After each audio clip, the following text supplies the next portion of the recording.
Hello, mic test. Mic test. So, hello, okay na po ang microphone nato. Kumusta man tanan? Maayong udto na ba dire? Maayong udto kaninyong tanan, maayong gabi ug maayong buntag ug asa man mo nagpaminaw karon si Marilyn sa Filipino Iris Maisog.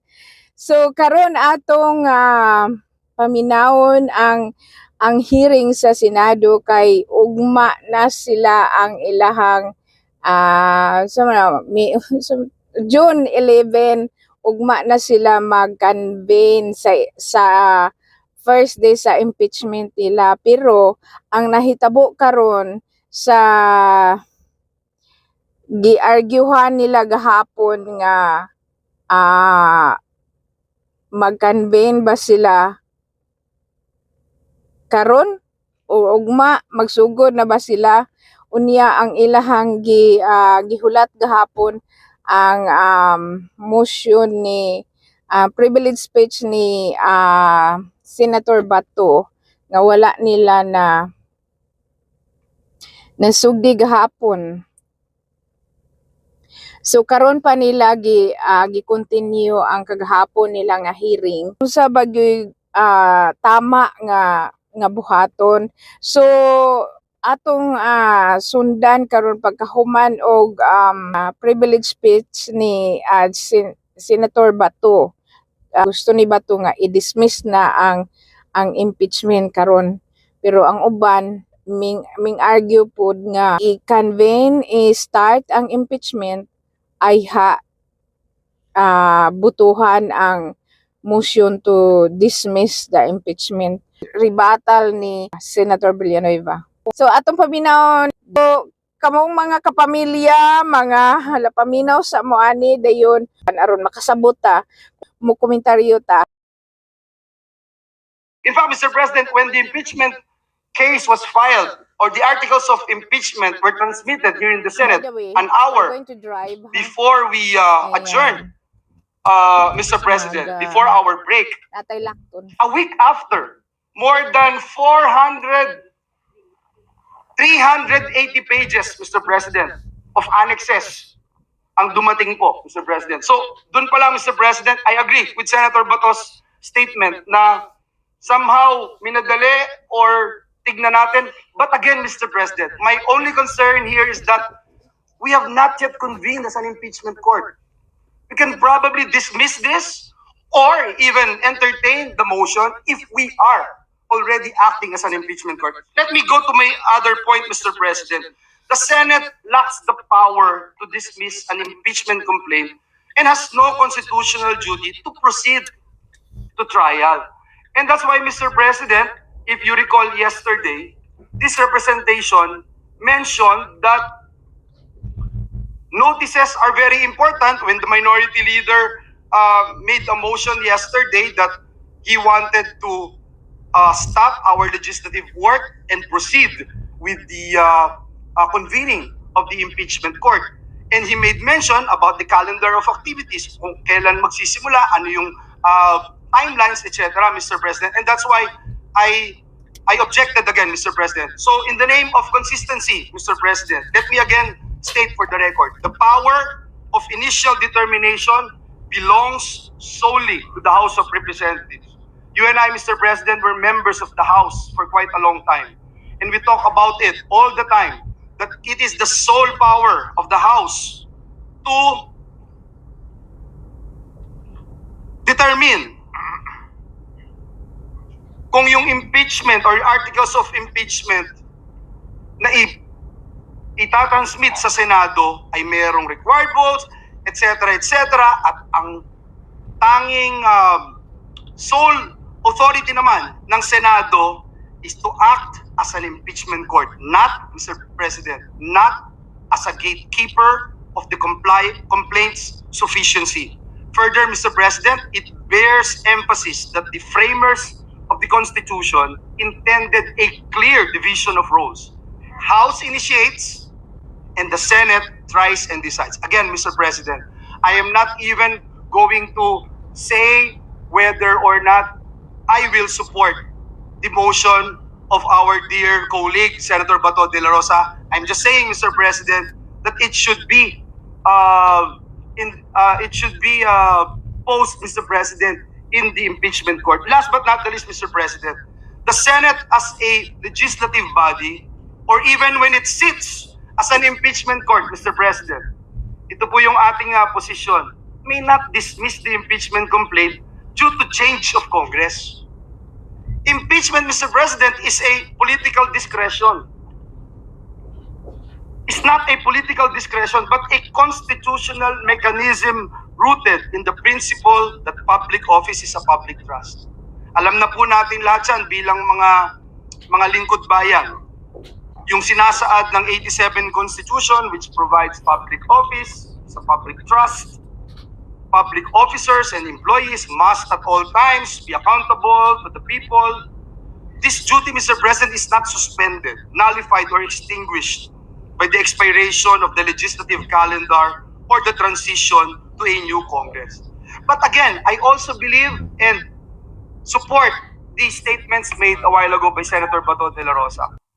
Yung pong functus officius ng Senado, hindi ho applicable sa atin dahil kalahati nga ho sa atin dito, magiging party pa rin ng impeachment court, party pa rin ng Senado. Pero doon po sa House, hindi na. So kailangan talaga na malaman natin kung sila'y interesado pa doon sa impeachment na kanilang i-file. Mr. President, just this morning, if I don't know if this morning or last night, I saw an article.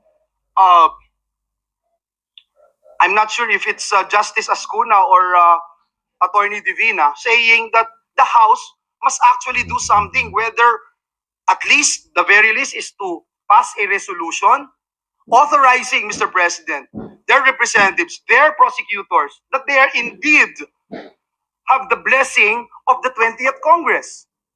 Kaya po, muli, Ginoong Pangulo, ang aking pag-object doon po sa motion ng ating kagalang-galang at kaibigan, Senator Bato de la Rosa, ay base po sa mga binanggit ko po na mga reasons. Maraming salamat, Ginoong Pangulo. Before the chair makes a ruling, Senator Bato. Yes, Mr. President. I just would like to share this august body the basis for my motion.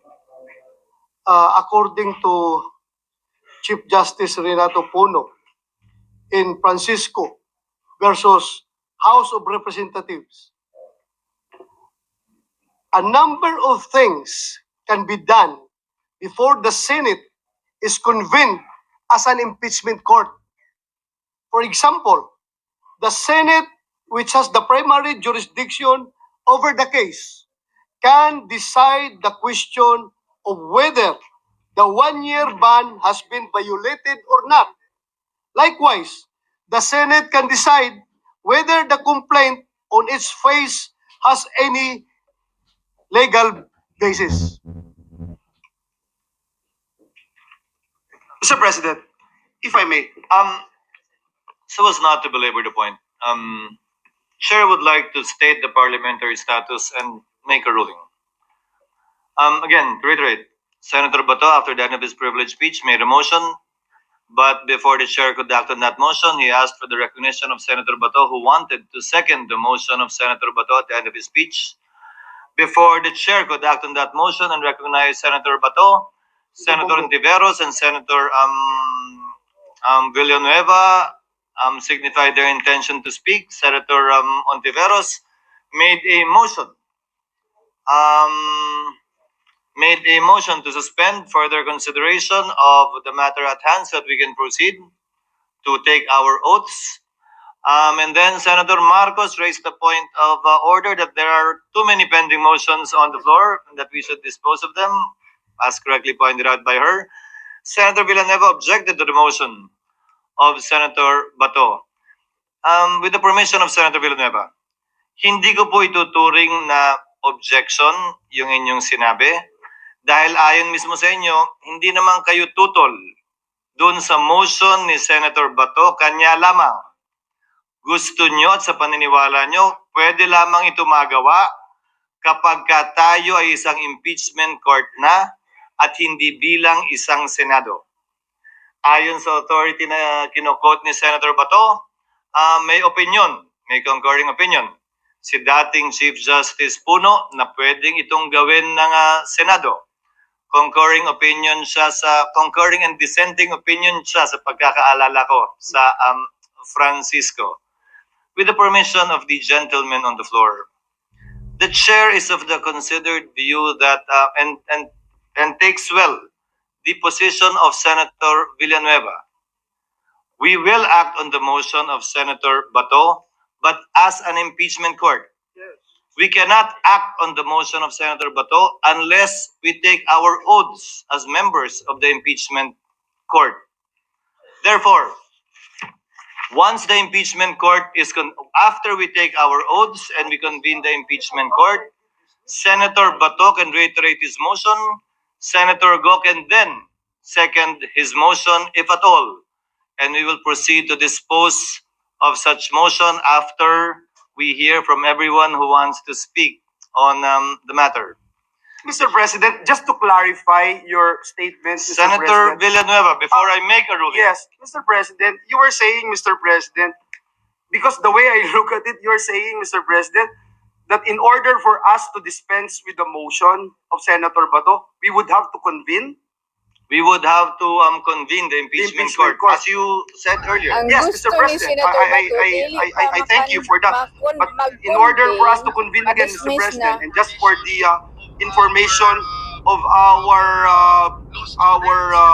law students and those who wanted to learn from these proceedings, Mr. President, this representation made a statement yesterday that we cannot proceed with the convening of the impeachment court unless we issue notices, Mr. President.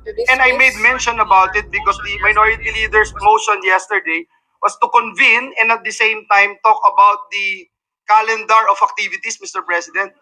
And so I would just like to put that on record, Mr. President, because we are not going to discuss the agenda of the if we convene the impeachment court. Is that the case, Mr. The President? matters to be discussed requiring notice included the proposed schedule of the Yes. impeachment complaint, which needed the presence of the parties. However, Because if we can do it by ourselves, for example, Mr. President, just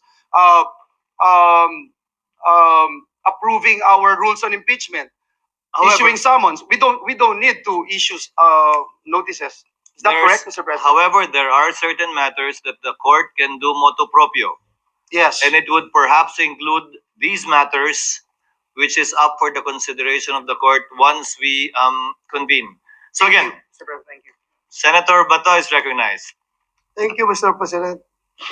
I just would like to counter the statement of Senator Joel Villanueva, Mr. President. You know, as the good Senate President mentioned yesterday, the Senate dismissed the impeachment complaint against Ombudsman Gutierrez after she resigned without convening the impeachment court. Therefore, the Senate, without convening into impeachment court, is not prohibited from dismissing the impeachment case, Mr. President. It's very clear. When you say iba nga kasi nag-resign. Pero still, the capacity or the legality of the action of the Senate not convened as an impeachment court was not questioned. So therefore, considering this case, I think we can do the same, Mr. President. Mr. President, if I may, Mr. President, this is a reaction, Mr. With the President. permission of the gentlemen who have the floor, Chair will suspend for a few minutes because you will most likely simply engage in a debate because clearly you both have different positions on the matter. Session is suspended.